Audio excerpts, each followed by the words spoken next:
I knew the company was heading for a thermal runaway event the moment Jason walked into my office wearing a fleece vest that cost more than my first car and smelling like desperate ambition and expensive hair clay.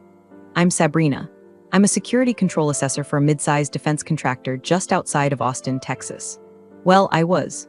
My job, to put it in terms that don't require a security clearance to understand, is to be the professional paranoid. I am the reason we pass audits. I am the reason the Department of Defense trusts us with data that could, theoretically, turn a grid coordinate into a parking lot. I don't smoke, I don't drink on weeknights, and I treat federal compliance guidelines like scripture. My office is a windowless box kept at 68 degrees, filled with the hum of servers and the smell of ozone.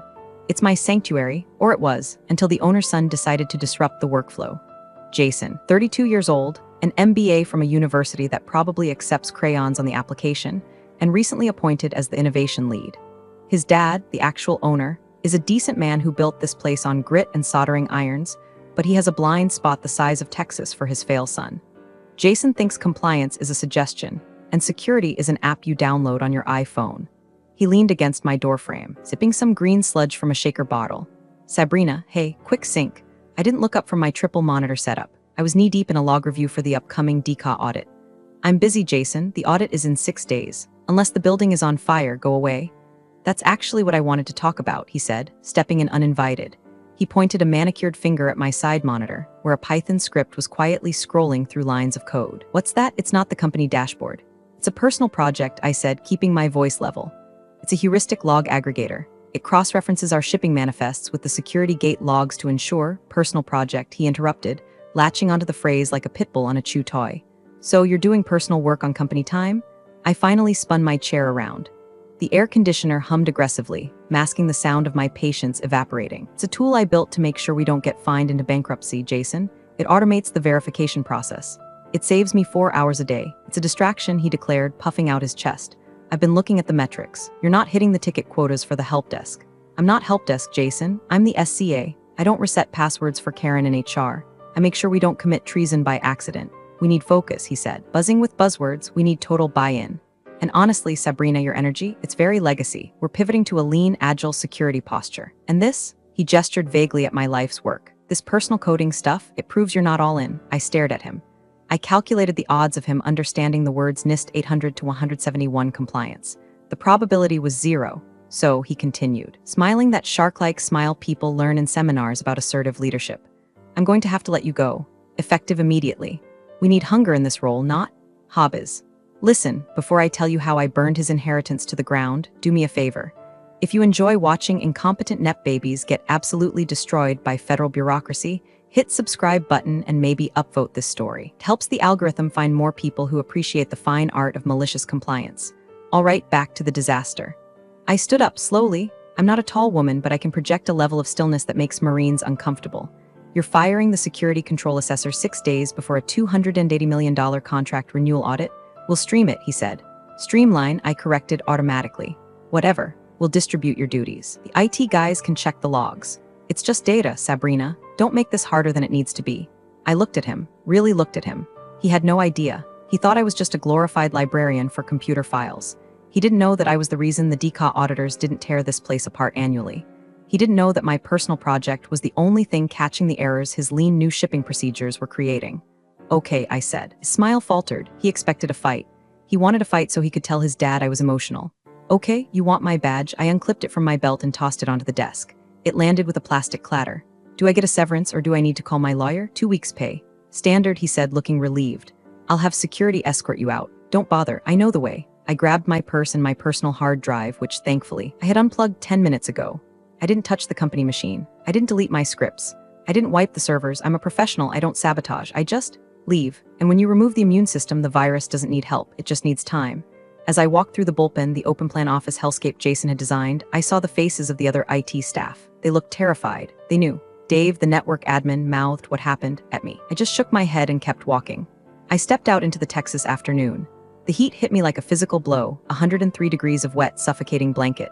My sunglasses fogged up instantly. I walked to my sensible Toyota Camry, unlocked the door, and sat in the baking heat for a moment, gripping the steering wheel. My phone buzzed. It was a notification from that personal project Jason hated so much. I had it set to push alerts to my private cloud for redundancy, a feature I'd implemented because the company servers were prone to hiccups during thunderstorms. Alert, log discontinuity detected. User, JAdmin Jason. Action, privilege escalation. Timestamp 1402. I stared at the screen. He hadn't even waited for me to leave the parking lot before he granted himself full admin rights. Then another alert. Alert, audit trail mechanism disabled. User, JAdmin. I let out a breath I didn't know I was holding. He wasn't just firing me to show dominance. He was firing me because he needed to move something fast and my protocols were in the way. He thought he was clearing a roadblock. I started the car, cranking the AC to max. The cool air blasted my face, drying the sweat on my forehead. I wasn't sad. I wasn't even angry, really. I felt a cold, hard knot of anticipation forming in my stomach. It was the feeling you get when you see a car speeding on wet pavement, and you know with mathematical certainty that physics is about to teach someone a very expensive lesson. He had fired the watchdog. Now the wolves were going to eat. My apartment is like my code, clean, functional, and minimal. I don't have live, laugh, love signs on my walls. I have framed schematic prints of vintage circuit boards and a bookshelf organized by the Dewey Decimal System. It's quiet. The kind of quiet that rings in your ears after you've spent 10 years listening to the white noise of a server farm. I threw my keys in the bowl by the door and went straight to my home rig. It's a custom build, liquid-cooled, powerful enough to run simulations for NASA if I wanted to. I booted it up, the RGB fans glowing a soft, menacing red. I pulled up my private cloud interface. Here's the thing about being a federal compliance officer. You document everything. It's not paranoia, it's the job description. Over the last 5 years, I had built a redundant logging system. It wasn't malware, it was a legitimate continuity tool I'd proposed to management 3 times. They ignored it, so I ran it as a background utility to ensure I didn't lose data when the power grid flickered. Jason had called it a distraction. In reality, it was a black box recorder for the entire company. I opened a Topo Chico, the bubbles biting my tongue, and watched the data stream in. The connection was technically severed. I wasn't on their network anymore, but the cloud sync on the server side was still active. Jason hadn't killed the process yet. He probably didn't even know what SVC log syncExe was. He likely thought it was important. Logs told a story that made my stomach turn. 14:15, security protocols for the shipping bay explicitly overridden. 14:20, inventory counts for Class 3 components manually adjusted by JAdmin. 14:45, 3 automated missing export license flags deleted from the queue. I sat back, the cold condensation of the bottle dripping onto my hand. "You idiot," I whispered to the empty room. It wasn't just incompetence. It was fraud, or at least it was aggressive negligence bordering on fraud. The company makes guidance chips, boring, expensive little squares of silicon that end up in very important, very fast-moving things. The paperwork for shipping these things is thicker than a Bible and twice as complicated. If you miss a serial number, the shipment sits. If the shipment sits, we miss deadlines. If we miss deadlines, we lose the contract. Jason was bypassing the checks. He was forcing shipments out the door to pump up the quarterly numbers before the audit. He wanted to show his dad that under his lean leadership, efficiency had skyrocketed. He was shipping unverified hardware to the Department of Defense. I felt a phantom vibration in my pocket. My work phone was on the desk, powered down. I had left it there, but my personal cell was buzzing. It was Dave, the network admin. Dave, he's deleting the commit history. He says we need a clean slate for the auditors. Sabrina, you need to tell him. I typed back, then deleted it. I typed again. I don't work there, Dave. He has admin rights. Good luck. I put the phone face down. A wave of nausea hit me, not from fear, but from the sheer waste of it all. I had spent 7 years building that compliance framework. I had written the standard operating procedures, SOPs, by hand. I had trained the staff. I had argued with engineers who wanted to use password 123 for root access. I had built a fortress of accountability. And in 4 hours, a man in a vest was dismantling it brick by brick because he thought the bricks were ugly. I looked at the calendar on my wall. The DCA Defense Contract Audit Agency was scheduled to arrive on Tuesday. Today was Wednesday. They had 4 business days. I opened a new folder on my personal drive. I named it The Fall. I started dragging the mirrored log files into it. Every time Jason overrode a warning, I saved it. Every time he disabled a firewall rule to speed up the Wi-Fi, I saved it. I wasn't gathering ammo. I was building an autopsy report. The sun began to set, casting long orange shadows across my living room. The Texas sky turned a bruised purple. I ordered Thai food, extra spicy, because I needed to feel something other than this cold. Calculating dread. When the delivery driver arrived, I checked the receipt out of habit. Correct items, correct time, competence. It was such a low bar, yet my former employer was currently limbo dancing under it with a stick of dynamite in his teeth. I ate my curry and watched the logs. 1930, JAdmin attempts to access the encrypted archive. Access denied. 1931, JAdmin attempts to reset password for encrypted archive. Failed. 1935, system alert. User JAdmin has flagged compliance history DB for deletion. He was trying to erase the past. He didn't realize that in federal contracting, the past is the only thing that matters. You can't delete history when the government is paying for it. I took a sip of water. The deletion failed. I had hard-coded that file to be immutable without a physical key, which was currently sitting in a safe deposit box at my bank. Good luck with that, Jason, I muttered. I went to bed early. I slept like a baby who knows exactly where the bodies are buried because she drew the map. Thursday morning started with a text from Linda in HR. Linda is a sweet woman who brings donuts on Fridays and thinks the cloud is literal water vapor. Linda, honey, he's asking for the passwords to the safe, the one with the hard drives. He says you changed them and didn't update the sheet. I didn't reply. I didn't change the passwords. I had updated the sheet 3 months ago per protocol 4.2a. The sheet was in the binder. The binder was in the safe. To get into the safe, you needed the combination, which was in the sealed envelope in the owner's desk. If Jason didn't know that, it meant he hadn't read the handover documentation I left on his desk 6 months ago. The documentation he used as a coaster for his protein shakes. I made coffee. French press, black. I sat on my balcony watching the heat shimmer off the asphalt of the parking lot below. My phone buzzed again. Dave, server room is 78 degrees. He turned down the AC to save on overhead. Says servers don't need to be that cold. Drives are spinning up loud, Sab. I'm scared. I took a slow sip. 78 degrees. That's within the operating limit technically. It pushes the failure rate up by about 14% for our specific drive arrays. It was a calculated risk if you knew the math. Jason didn't know the math. He just knew the electric bill was high. I opened my laptop. The mirror link was still active. Warning, drive array 4 temp critical. Warning, write error on sector 7G. He was cooking the evidence, literally. I spent the day gardening. I have a small collection of succulents on my balcony. They survive in harsh conditions, store resources efficiently, and have prickly defenses. I relate to them. As I repotted a particularly spiky aloe vera, I thought about the innovation lead. By Friday, the silence from the company was deafening. No one was calling me directly anymore. That meant Jason had issued a gag order. He was probably telling them that I was a disgruntled employee, that I had sabotaged the systems, that everything breaking was my fault. It's the classic narcissist playbook. Gaslight, gatekeep, girl boss, or in his case, boy boss. But the logs didn't lie. Friday, 10 o'clock a.m., user J admin authorizes shipment hash 88,492 to pending review status without SCA signature. Friday, 10:05 a.m., user J admin overrides missing signature warning. He was shipping. He was actually shipping. I felt a cold shiver that had nothing to do with the AC. Shipment hash 88,492 contained guidance modules for drone program. That shipment required a specific chain of custody form signed by a certified SCA. Me. By overriding that, he wasn't just breaking company policy. He was breaking federal law. He was sending untraced military hardware into the logistics stream. I picked up my phone. I scrolled to a contact named Agent Miller. Miller was my point of contact at the DCAW. We weren't friends. Auditors don't have friends, but we had a professional rapport. We spoke the same language of clauses and subsections. I hesitated. If I called him now, I would be a whistleblower. It would be messy. I'd be involved in the investigation. No, I put the phone down. The audit was Tuesday. Let the system work. The system is designed to catch this. If I intervene now, Jason could spin it. He could say it was a clerical error, a training issue. He could blame me for not handing over properly. But if the auditors found it, if the DCAW found the discrepancy themselves, that's not a mistake, that's a finding, a level 1 finding. The kind that terminates contracts. I went back to my logs. I saw something new. Friday, 14:00 p.m., compliance monitor pi terminated by user J admin. My screen flickered. The data stream stopped. Window went gray. Connection lost. He had found the distraction. He had killed the process. I sat back in my ergonomic chair. A silence settled over the apartment, heavier than before. He thought he had just blinded me. He thought he had cut off my access to his little kingdom. What he didn't realize was that he had just turned off the only light in the room. He was now operating in the dark. He wouldn't get the alerts anymore. He wouldn't see the mismatches. He wouldn't know that the export licenses for the Tuesday shipment had expired yesterday. I closed my laptop. Okay, Jason, I said to the blank screen. You want to drive? Take the wheel. I spent the weekend cleaning my apartment. I scrubbed the grout in the shower with a toothbrush. I reorganized my spice rack. I did everything except think about the 200 people who were about to lose their jobs because the owner's son wanted to buy a Tesla with his bonus. Sunday night, I ironed a blouse, navy blue, professional, not that I had anywhere to be on Monday. But you never know, Monday, the day before D-Day. I woke up at 6 o'clock a.m., muscle memory.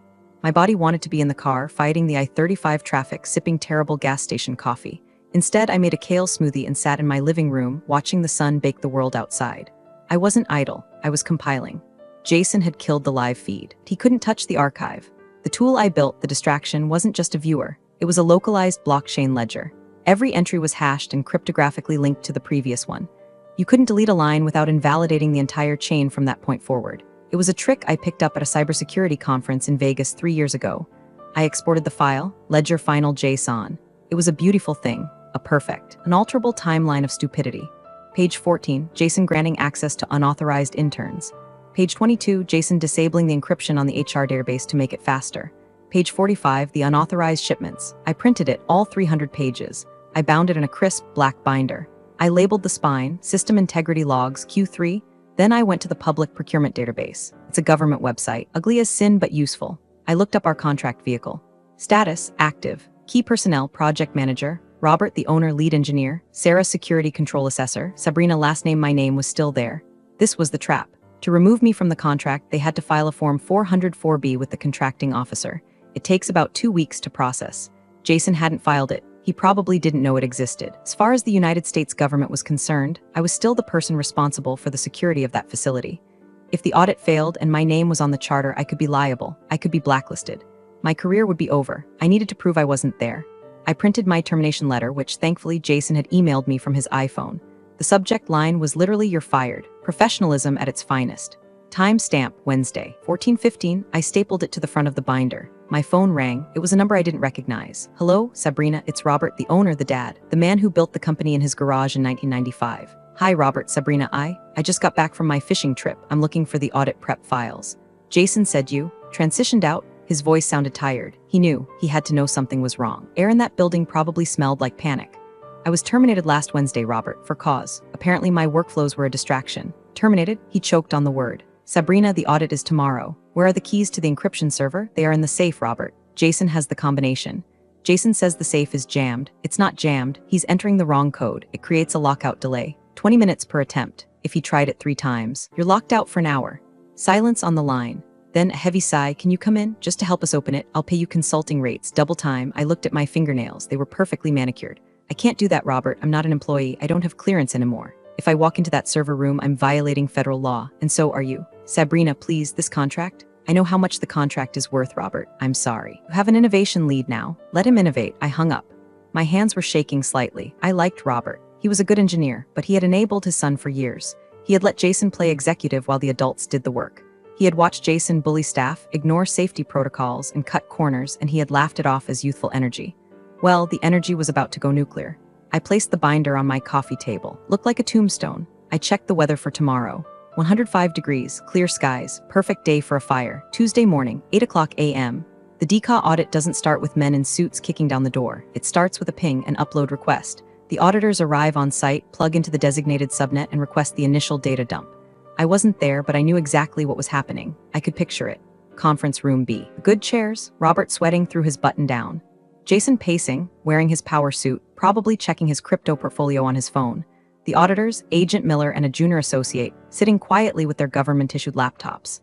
Miller would ask for the system security plan, SSB. Jason would hand him a PDF he made in Canva that looked pretty but contained 0 technical data. Miller would adjust his glasses. I sat in a coffee shop across the street from the office park. It was a Starbucks with a view of the main entrance.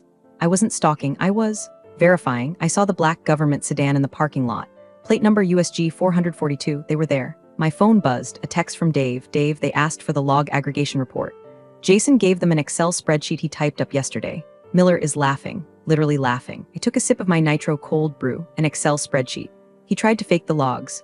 In the world of federal auditing, falsifying logs is a felony. It's not oops, it's 5 years in Leavenworth. I opened my laptop on the small cafe table. I logged into a secure portal, MaxGov. It's a federal identity exchange system. I still had a citizen account, not linked to the company. I uploaded a file to the unsolicited evidence/whistleblower repository. I didn't tag it for the specific audit yet. I just parked it there. It was a digital dead man's switch. If they tried to pin this on me, I could point to the timestamp of the upload. Dave, Jason is yelling at Miller. He told him the DCA is stifling innovation. Robert looks like he's having a stroke. I felt a pang of pity for Robert. But then I remembered the exit interview Jason gave me. You're not all in. I watched the building. It was a nondescript beige box in a sea of beige boxes. Inside, millions of dollars were evaporating. The text messages stopped for an hour. That was the deep dive phase. That's when the auditors stop asking questions and start looking at the raw data. That's when they would find the holes, the missing patches, the open ports. The shipment hash 88,492. I saw a figure storm out of the front door. It was Jason. He was on his phone, waving his arms wildly. He kicked the tire of his Tesla. Panic. He was realizing that he couldn't charm his way out of a federal compliance review. You can't network with an auditor. You can't buy them lunch. They operate on binary logic. Pass, fail, compliant, non-compliant. Jason walked back inside, looking smaller than I had ever seen him. I finished my coffee. It was time to move. I wasn't going to hide. If I stayed hidden, the narrative was theirs to write. They could claim I sabotaged the system before I left. They could claim I stole the keys. I needed to be visible. I walked to my car and drove across the street. I didn't park in the employee lot. I parked in the visitor spots right next to the government sedan. I grabbed my black binder. I walked to the front desk. The receptionist, Sarah, looked up. Her eyes went wide. "Sabrina, you can't be here." Jason said, "I'm not here to work, Sarah," I said. My voice calm and steady. "I'm here as a concerned citizen with relevant information regarding a federal contract. I have to call security, go ahead, but tell them I have the encryption keys for the safe." Sarah hesitated. She picked up the phone. "Mr. Robert, Sabrina is in the lobby, she says. She says she has the keys." A pause. "Send her back," she whispered. I walked through the double doors. The air conditioning hit me. It smelled like industrial carpet and fear. The hallway was quiet, too quiet. The kind of quiet where people are hiding in their cubicles pretending to type so they don't get yelled at. I passed the server room. The door was propped open with a fire extinguisher. I could hear the fans screaming from here. 78 degrees, my ass. It felt like a sauna in there. I turned the corner to the executive wing.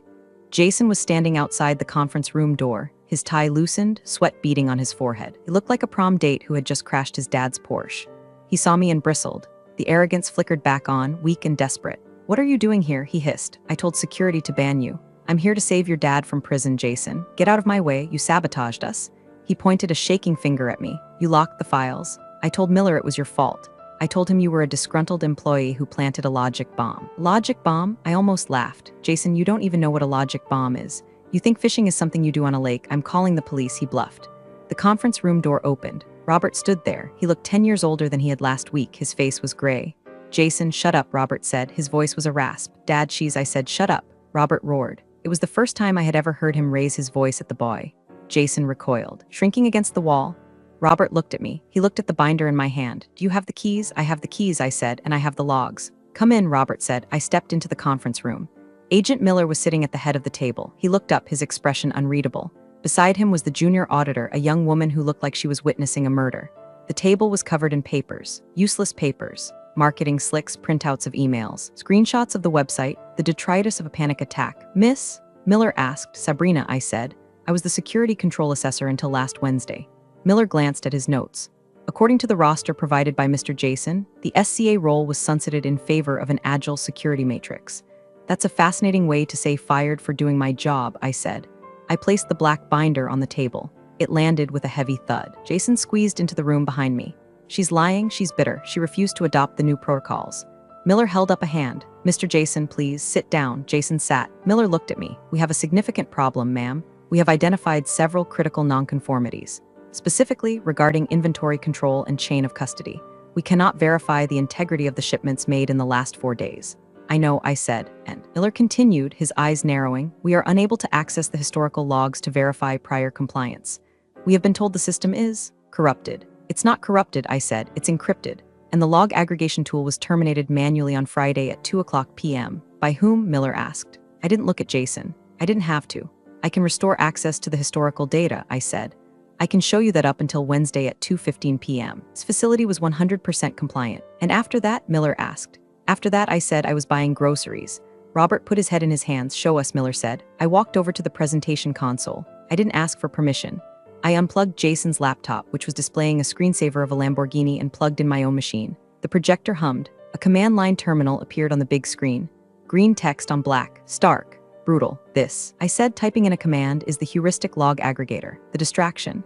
I pulled a small USB key from my pocket, the physical key I kept on my keychain. I inserted it, deciphering archive, access granted. The screen filled with data. Rows and rows of timestamps, user IDs, and action codes. "Agent Miller," I said, "you were asking about the shipments." I filtered the log. Grep shipment grep override. The screen populated with 12 entries, all from the last 4 days, all tagged with the user JAdmin. Shipment #88492, security check override.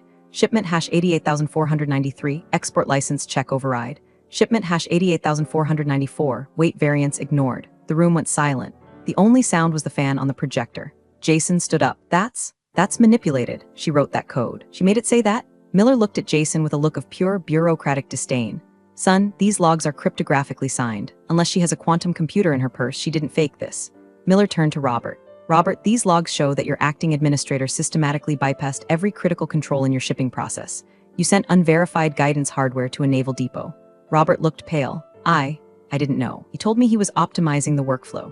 Optimizing, Miller repeated, tasting the word like sour milk. But wait, I said, there's more. I ran another query.